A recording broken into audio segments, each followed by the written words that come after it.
Why are you using the worst defense? The one that gets even champions, former champions, like Israel Adesanya knocked out. That just happened today. Adesanya got a TKO loss. Now, somebody messaged me or sent me a comment and said the video that you did in the past, why are you using the worst defense? That was the thumbnail. They said this still applies today, even to the best people in the world. And then I went and realized, oh, while I was training, Adesanya had his fight. I thought it was tonight, not in the middle of the day, but I forgot about the time difference and where it was located. And you can see from this clip that Adesanya, as the punch comes, extends his arms. Now, the first thing to bear in mind is I am saying this is the worst defense. I'm not saying that Adesanya should not use it. Adesanya, Pereira. Many of these UFC fighters who are high level have their own style. They've been very successful with it.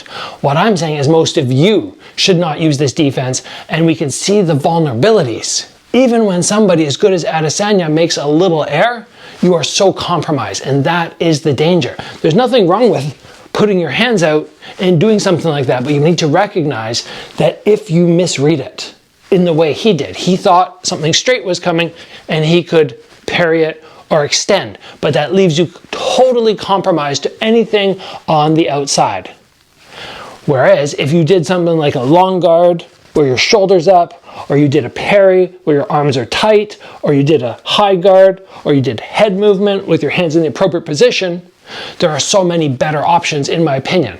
So this is not to criticize Adesanya, but it's to point out that this defense can still fail even the best fighters in the world, and it will absolutely fail all the beginners and intermediate fighters in the world unless you're that 1% who has success with it because your eyesight is so good.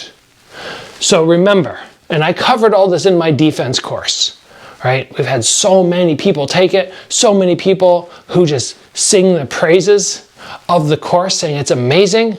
Well, we cover what are the safe defenses and the dangerous ones, like stuff like that, where you need to understand, well, yes, it does create distance between me and my opponent, which is good. And yes, extending my arms out creates a barrier between them and me when they try to throw those straight punches, but still, you are massively compromised, and you need to risk assess how compromised you are when you do defensive things. All right, if I choose to stand and parry every jab, I need to know that there's a good chance second, third, fourth punches are coming, because it's hard for me to create that distance. I have to be very sharp here.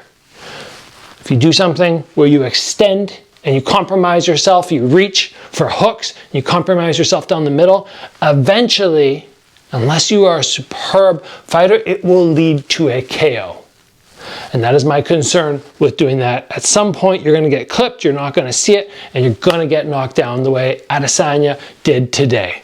This has got to be a tough blow for him because he was hoping to get the win, come back, and get a title shot next. I think this was like his first title shot, non-title fight, sorry, first non-title fight in something like 4, 5, 6, 7 years. I can't remember the number now, but it was enormous amount.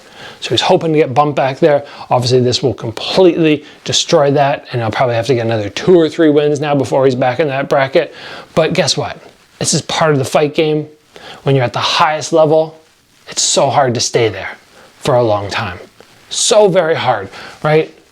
I was #1 at featherweight and something like #5 in the world for kickboxing for, how long would that have been? 4 or 5 months. And then I lost that belt, and then I got another one back, and I was back #1 featherweight in the world, and then I lost that belt, and then I rebounded and got those and those and those. But there's ups and downs. Adesanya, he's done great things. I'm sure he'll be back.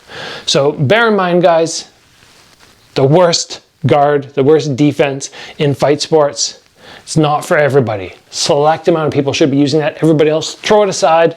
Get good at long guard, get good at head movement, get good at footwork, get good at tight blocking, whether it be parrying or shelling up. That's the way to go.